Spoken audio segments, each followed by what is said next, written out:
How to get rich by identity shifting. Okay, first things first, let's define what that even means. Identity is the fact of being who or what a person or thing is, which essentially just means identity is who you see yourself as.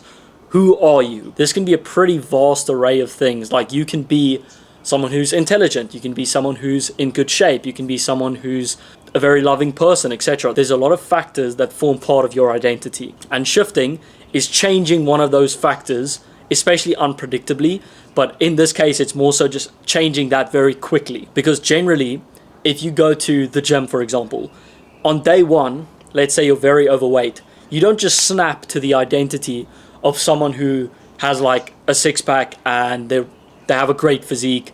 That typically doesn't happen. It kind of gradually builds up to that. So it takes a long time. So in this case, it's not going to be like that. It's more so like changing it immediately. A lot of people say that you start a business and in the end, the business builds you more than you build the business. And essentially that's referring to the identity changes that you go through, because as you have iterations in business, so changes and things to improve, the same thing happens in your identity on this process. Going from, let's say you're running a business that's at 2K a month and you take it to 100K a month. The business went through lots of changes, but your identity also went through lots of changes. If we take a look at Iman, he's gone vlogging from the age of like 15 or 14, whatever, till now being 26, I think. Do you think his identity changed between making nothing and making, let's say, millions of dollars a year? It drastically changed. Now, it happened over a very long period of time, but his identity changed a lot. Let's say these two went into the same business now and they had the same resources, same skill set. The second version of him, who's more mature and older now, is going to do better, even if he doesn't have more experience, simply because of his identity being more rooted in being successful and knowing what to do and taking more action, etc., etc. There's so many factors that play into this, but just the identity part can already make you a lot more successful, even if you had the exact same resources. So I'm going to take you through the stages of being completely clueless, not having any idea that you even have a goal, and then fully living that dream that you have, okay? So it starts off with step number one, which is having the desire, which essentially means knowing that it's possible, seeing that someone else has done it, or in a few very rare cases, someone who invents something would just know that it's possible and then go and do that, even if they haven't seen someone else do it. So step number one is, in your mind, you have to be able to form the desire, which means it has to be possible. You're not going to have a desire for something that's impossible, right? Now that it's something that can happen, you have the desire for it, you move on to step number two, which is you see and believe that it's possible for someone that's similar to you. So in this case, for a lot of the online money guys around my age, we've seen Iman going from 15 years old being broke to being very, very rich and wealthy in his 20s. And chances are you relate to him in certain ways. So you can see, okay, for someone like me, maybe it's your age, it's possible because now you see people on the internet. And then step number three is seeing or believing that it's possible for someone exactly like you. For example, for myself, being South African, the first thing was I saw people all around the world, specifically from the US and the UK, getting very successful online, and it's like, oh, it's possible for someone my age. It didn't fully set in until I started seeing people from South Africa as well around my age doing that, because then it was like, now I have no excuses. Someone exactly like me is having that success. Let's take the example again of the 50-year-old dad who wants to lose weight. He knows it's possible. He sees someone similar to his situation, and now he sees someone exactly in his situation. Maybe the person works 70-hour work weeks. Now he sees someone that's his age who works similar hours or is in a similar situation. So it's pretty much exactly like him who's achieved the goal. So now there's no real barriers to that. So step three then leads into step four, which is believe that it's possible for you. So when you see someone that's doing it exactly like you, you now believe that it's possible for you. And then the final step is you see that it's actually possible for you. And this typically happens as you start progressing and doing things. You see that it's possible, and then that starts compounding. Now, I'm going to tie this into identity in a second. But now all your mental barriers are broken. You know that the thing is possible for someone like you. Only actions and opportunities hold you back now. And the reason actions is in bold is because enough action creates opportunity for you. So technically don't need to get lucky in a sense. Now, the key part here. Actions and decisions flow from the identity that you believe in the most.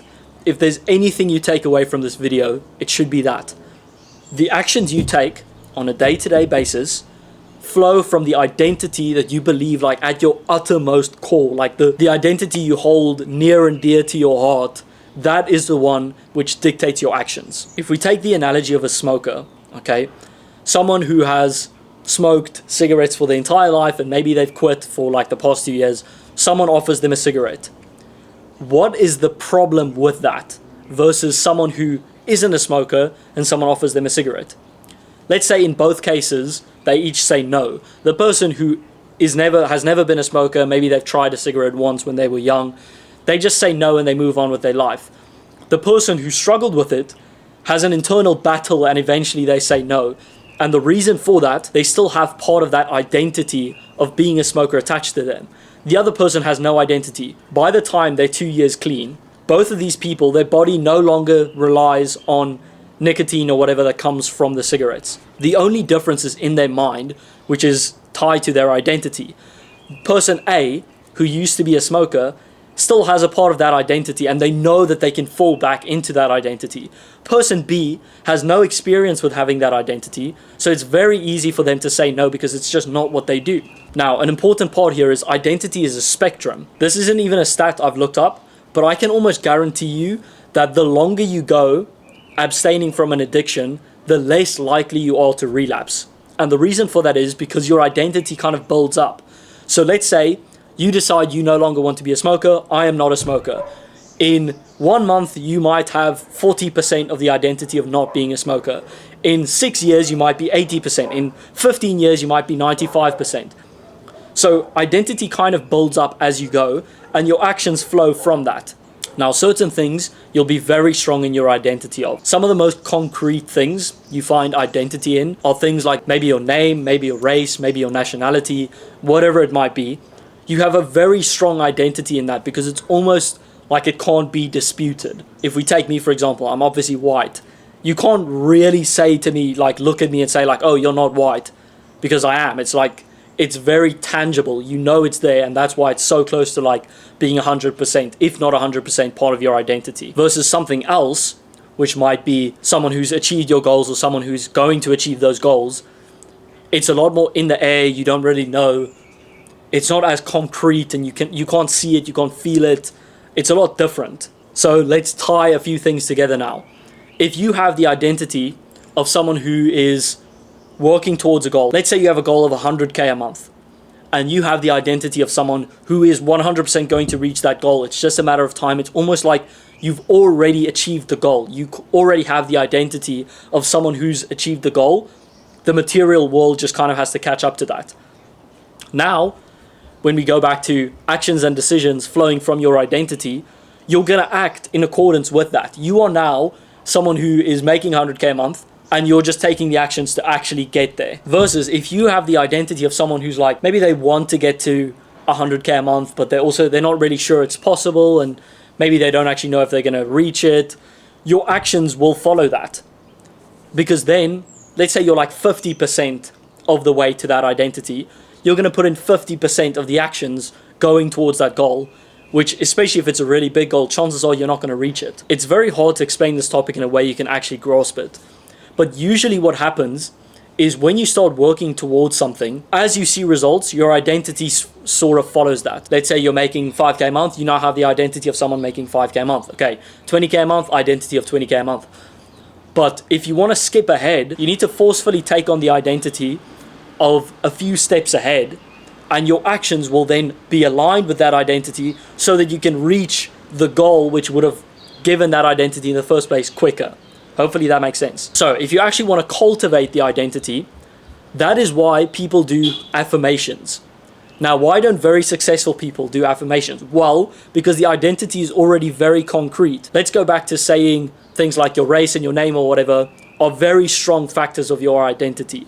I'm not going to stand in the mirror and tell myself my name. I'm already so set in that identity that I don't need to do that. But if you stand in the mirror and you tell yourself, oh, I'm making 100k a month, I'm the guy who's going to make 100k a month, I'm XYZ, whatever, then it starts breeding that identity. The next part of this equation is visualization, seeing yourself as that person. And a lot of these things we do subconsciously. So let's say you're writing a very difficult exam. Sometimes you'll start thinking about what you would feel like when you get the result and you did really well. That then causes you to act in a way that you're actually going to get that result. And you affirm that to yourself, like, oh, I'm going to do well on this test. I'm going to do well on this exam. And then you've also seen yourself getting the good grade and you feel good because of that, even though it's in your imagination. So it dictates your actions, which actually lead to that outcome. Now, an important part in this, your actions, again, breed more of that identity. If for a whole year you eat extremely healthy, by the end of that, you're going to be very set in that identity so that it's almost not even as disciplined anymore. But in the early stages, you need to kind of force the actions, which then breed the identity, which then makes the actions come naturally. The actions come naturally because of the results, but the only way to get the results is by forcefully putting in discipline towards the actions that generate the results. Your identity comes before the end goal. If you've ever worked towards a very difficult goal, chances are it doesn't just like snap, boom, it happens. You work towards it, and then you're so close, and then you finally get there, and then it doesn't feel much different because you were already the person that has achieved that goal. Let's take the 100K a month example again. If you're at 99K a month, you're essentially already the person who makes 100K a month. You pretty much already have the identity because that's what it took to get there. And just getting that last extra 1K a month isn't going to change anything for you. You're going to feel the exact same. And the reason for that is because your identity doesn't just change like that when you achieve the goal. It changes slower while you're on the way to the goal, and once you've actually achieved it, you already had the identity for quite a while. So if you have a really big goal, obviously this video is probably titled something in a financial sense. So if you have a really big goal, let's say you want to hit 100K a month, whatever the case is, you need to try and do everything in your power to take on the identity of someone who is making that amount of money or working towards that amount of money, rather than someone who's at your current stage, because then your actions will correlate with that goal and you'll reach it quicker. You can't just completely cheat this. You're gonna have to go through some suffering. You're gonna have to go through a bunch of different things and get some results and stuff to breed the identity more strongly. But you can definitely skip ahead on the spectrum a bit. It's a very like, it's a wazi, it's a woozy kind of thing. And I thought the exact same thing. But you kind of passively do this. If you think about pretty much any goal you've achieved, you probably visualized you achieving the goal, or you kind of affirm to yourself, maybe not as concretely as standing in the mirror and saying, oh, you are this, you are that, whatever. But you start thinking, oh, I'm going to have this, I'm going to have that. And then a few months down the line, you get it because of your identity. I'm going to hope this video makes sense because it's very difficult to explain. But the point is, your identity dictates your actions. And the only way to get your identity there is by affirmations, visualizations, forcing your discipline into actions, and then starting to see results. So if you want to get to a new goal, you need to take on the identity of someone who has achieved that goal first. Hopefully this helps someone. I'll see you boys in the next video. Cheers.